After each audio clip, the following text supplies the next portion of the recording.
أعوذ بالله من الشيطان الرجيم بسم الله الرحمن الرحيم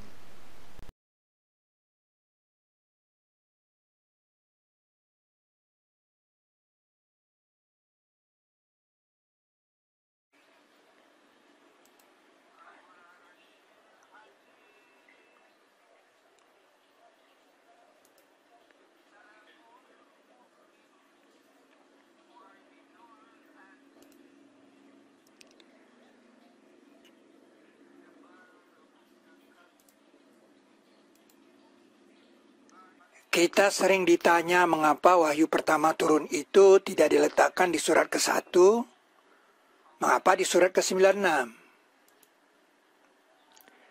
Mengapa wahyu pertama turun 5 ayat saja dahulu dan diletakkan di surat ke-96? Mengapa 5 dan mengapa di 96? Nah, perlu Anda ketahui bahwa perjanjian bilangan kita, misalnya 286, 2 ini lambang dari 200, letaknya di ratusan. 8 ini lambang dari puluhan, 80, letaknya di puluhan. Dan 6 ini satuan, letaknya di daerah satuan. Nah, kalau ini akan diganti menjadi pilar atau balok, grafik batang, maka tingginya 2. Ini tingginya 8 dan ini tingginya 6. Jadi di daerah satuan 286 itu ditulis 6 saja. Karena 8-nya di daerah puluhan. Nah, kalau kita perhatikan surat ke-92 sampai 101, kita bisa lihat surat ke-92 itu ayatnya 21. Jadi di daerah satuan 1 saja.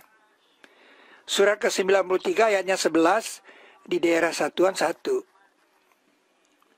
Surat 94 ayatnya 8. Surat 95 ayatnya 8. Surat 98 ayatnya 8. Surat 99 ayatnya 8. Nah, surat ke-100 ayatnya 11. Jadi di daerah satuan tingginya 1. Surat ke-101 ayatnya 11. Jadi di daerah satuan tingginya 1. Nah, Al-Quran itu turun di malam Lailatul Qadar. Surat Al-Qadar itu surat ke-97, ayatnya 5. Nah, berdasarkan gambar inilah dibuktikan bahwa di 96 dibutuhkan 5. Agar gambar ini sempurna, seimbang. Maka itu wahyu pertama turun 5 dan diletakkan di 96. Agar apa? Agar manusia mewarisi gambar ini. Ini yang saya sebut matematika Islam, satu pendekatan rasional untuk yakin. Ini yang disebut di ayat kelimanya, alamal insana ma lam ya'lam. Dia memberitahu manusia apa-apa yang belum mereka tahu. Nah, seperti kita ketahui, ayat 33 surat 55 berisi pesan ruang angkasa. Ya ma'syaral jin wal ins, in istata'tum an tanfuzu min aqtaris samawati wal ard, famfuzu, la tanfuzuna illa bisultan. Wahai masyarakat jin dan manusia, jika kamu sanggup menembus aktor langit dan bumi, maka cobalah kamu tembus. Tidak bisa kamu menembusnya melainkan dengan sultan. Nah, ini dikodekan di ayat 33 surat ke-55. Kodenya 33 dan 55. Nah, kalau kita perhatikan surat ke-33 sampai 55, grafik batangnya seperti ini. Di daerah satuan. Ini 33 sampai 55. Surah 43 sampai 52 kita abaikan. Nah, gambarnya seperti ini. Nah, tentu kita bertanya, ini gambar apa? Tapi jangan lupa, kita pernah dulu belajar tentang bahasa logik ini. Soalnya seperti ini. Lalu kita ditanya, mau diapakan ini? Jawabnya ini dipasangkan ke sini. Nah, memasangkan ini ke sini ini namanya bahasa logik, seperti mengorek kuping dengan kelingking tadi. Nah, itu bahasa logik namanya. Bahasa di alam semesta, teknologi modern itu dibangun dengan ini. Dengan bahasa logik itu. Nah, ini seperti ini. Nah, terjadilah bangun ini. Menurut Anda ini bangunan apa?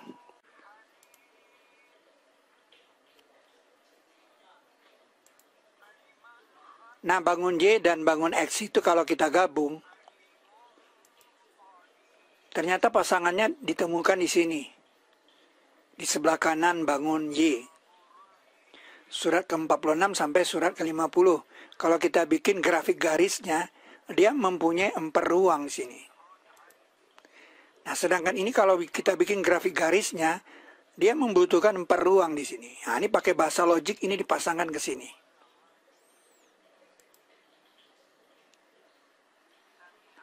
Terjadilah bentuk burung. Bentuk burung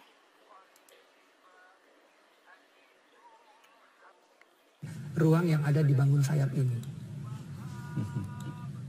Nah, inilah fenomena sebuah kapal, sebuah pesawat masa datang yang 3 dimensinya kira-kira seperti ini.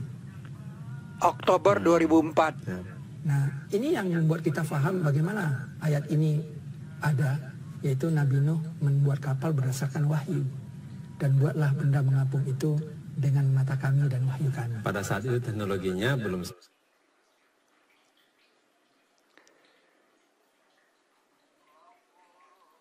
Wasna'il fulka bi'ayunina wa wahyina. Dan bentuklah benda mengapung itu dengan mata kami dan wahyu kami.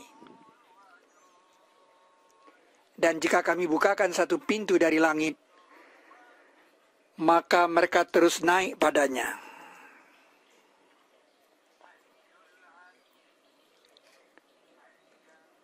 Dan langit dia jadikan tinggi, dan diadakan padanya mizan.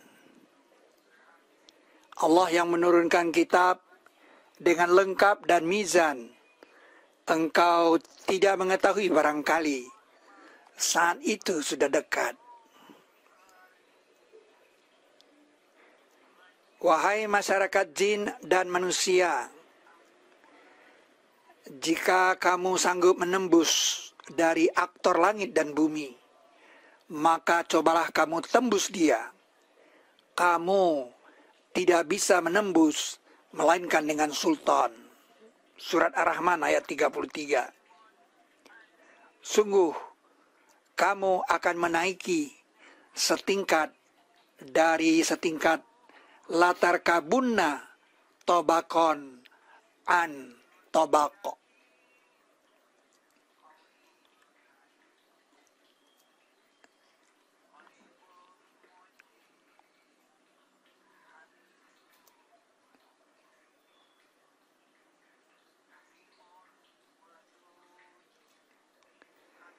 Dan tidak kami mengutusmu melainkan rahmat untuk alam semesta.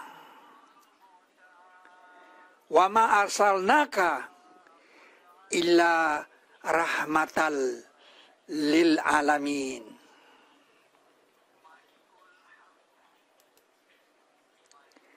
Nah, alam semesta ini bukan bumi, bukan makhluk.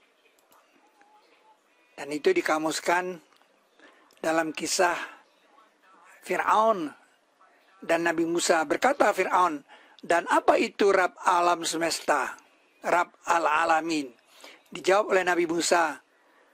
Ia berkata, Rabb langit dan bumi dan apa-apa antara keduanya. Ya.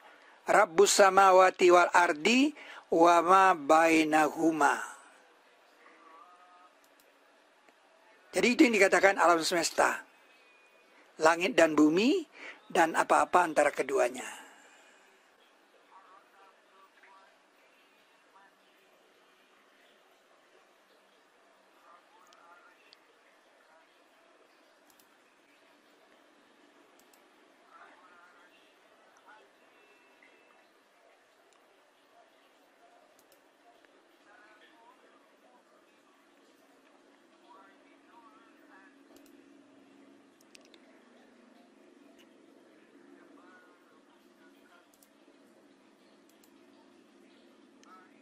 Itu rahmatan lil alamin.